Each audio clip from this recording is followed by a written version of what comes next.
I'm Alan Style. Today is October 6, Monday. May sasabihin ako. Tsaka may tatanong ako. Yung ba namang makapag-usap sa sa stranger na babae? Ano ba 'yon? Sa tingin niyo masama 'yon?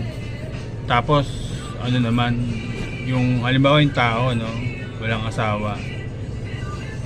At saka hindi po pwedeng lang yun, puro cellphone magkakakalala yung tao.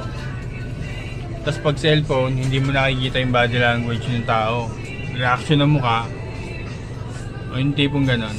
Pero yung boses yun naririnig mo, no? Tapos pagka yung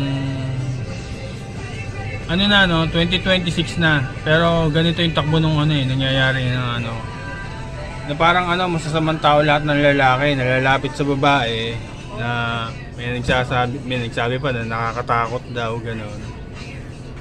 2026 biglang yung problema yung ganon.